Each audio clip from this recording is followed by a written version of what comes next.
Do you know where you stand on topics like politics or perhaps gender or sexuality or resources or energy, healing? My name is Heather Feather. I am the owner of Rare Bird Medicine, and today's topic is where I stand. You know, we have a wide array, a long list of things that we can make a decision about. This is where I stand. This is what I believe. This is what I have chosen. This is my perspective. And one of the questions, if you've been listening to Heather Feather for some time, that you may have plucked and become aware of, that Heather's often asking in the paradigm, is do you need to live in an echo chamber where everyone around you agrees with you?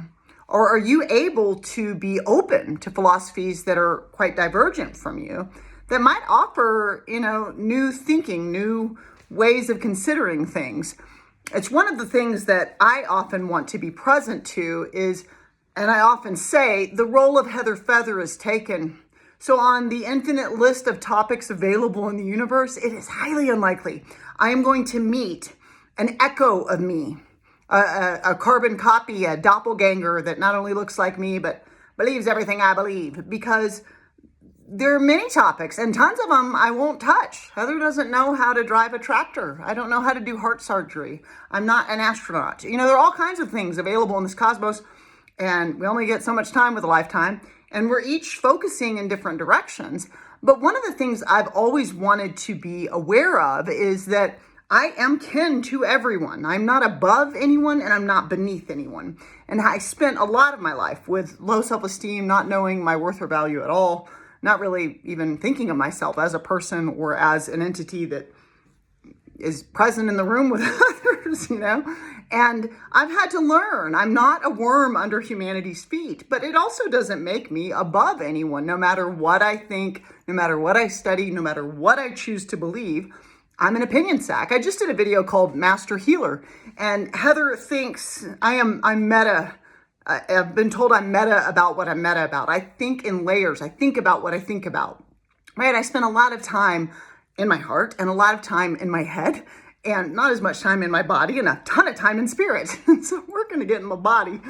But as I think about the things that I think about, in the video Master Healer, I just did a thing where it's like, why would you send me energy if I'm made of energy? This is one of the things I think about as a healer. In my life as a healer, I have sent energy to people. And as I was thinking about this, it's like, was that what they need? Do they need me to send them energy? Because everything is literally made of energy.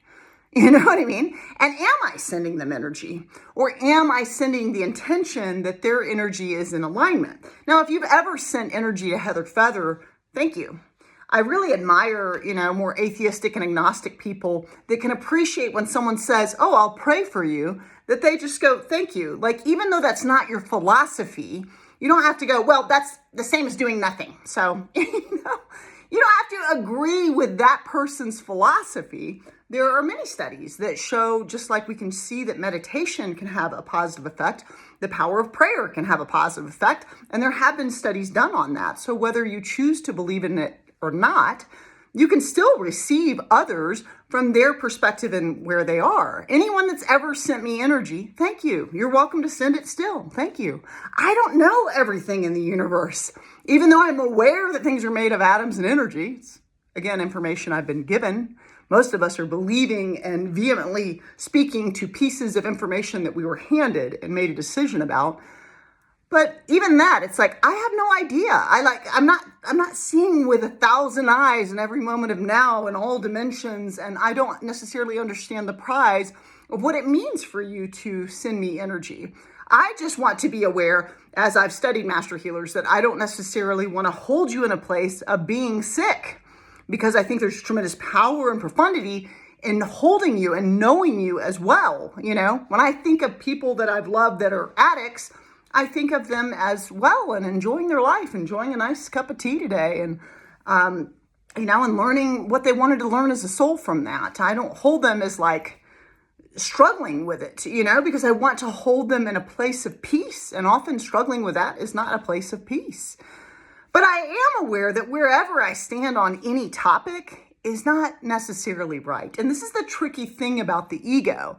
The ego will go, this is where I stand, and I'm right. I have someone in the river of my life that I dearly love. I love all beings, and I dearly love this soul. I've been blessed to get to know them some since I've come to Albuquerque, and I'm grateful for the time we've shared. And they were very adamantly defending a politician. And my response was, I think it's interesting to defend a politician because collective consciousness, irrespective of the party, is that politicians are not, those aren't our noble souls. You know what I mean? Those aren't the souls that we go to for honor and integrity. And it doesn't mean that they can never have it. It's just that we have a collective consciousness that politicians are shady or they're sneaky or they're doing something or they're egomaniacs or they're narcissistic. And it's like, why would you defend, first of all, why do you need to so aggressively defend this person? But why do you defend someone you don't know? Do you think they need your defense, or why is it so important for you to defend this entity? And a lot of what we do with an ego is we defend our perspectives. Oh my gosh, somebody in the river of my life does not agree with me, and I'm going to take a stand. I'll die on this hill. This is who I am and what I think. And it's like, cool, like, love your passion. And the truth is an interesting thing. Many of the things you hold to be true are pieces of information that you have received from other entities that have stewed in the knowledge and shared it with you. It's not you that created that scientific experiment that you're pointing to as fact. Someone else did it and gave you the information, and you've chosen to trust it as the truth. Now, it is a truth. It was that person's truth. That person did the experiment. That person got the results. But it wasn't necessarily your experience. And in the modern age, I always call this the information misinformation age. We have not only AI is giving me tons of false data.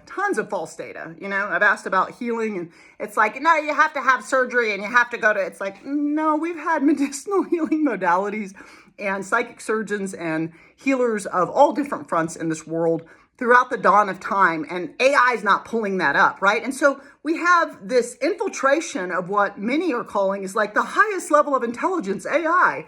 It's like, well, if that were true, then I wouldn't have already received false information from it. But there's another person out there that's using AI. They love it. It serves them. It helps them. And they truly believe it is the highest level of intelligence. And what Heather's saying right now would seem like goofy ignorance. Like, I don't understand. I don't get it. I probably, and that's very likely. It's very likely. And it's like, we are choosing a given perspective. We are choosing the place we're going to stand in this land called Earth School.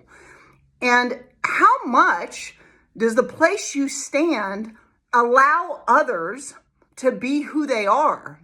And how much do you demand you either agree with me or you're not my friend on this social media stance? You either echo to me what I believe or lose my number. I don't ever want to talk to you again. And it's like, we are relational creatures, and although we can be tribal, and although we can have tremendous empathy for our own labels, like, oh, I'm a woman, I have so much empathy for the plight of women. That's not a Heather Feather statement. I've had tremendous empathy for the plight of men, because people can tell me mathematically they're more likely to sexually assault or be a serial killer or XYZ, but they also have a much higher probability of suicidal ideation and depression and a lack of sense of fully being received in community with others. And so, people want to talk about what is not their own label and make it the bad guy while they have tremendous empathy for their own label. And it's one of the things I want to be hyper vigilant to be aware of. Let me not be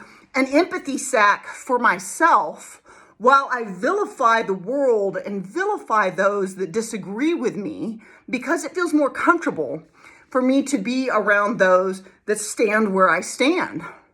And there have been periods in my life where it's just like, I don't have the bandwidth for naysayers, argumentative people. It's like, you can completely disagree with me, but if you just always want to argue and be a naysayer, energetically, I got stuff to do. Like, have fun with your life. I'm going to go do stuff. I'm not here to just sit and argue with you endlessly.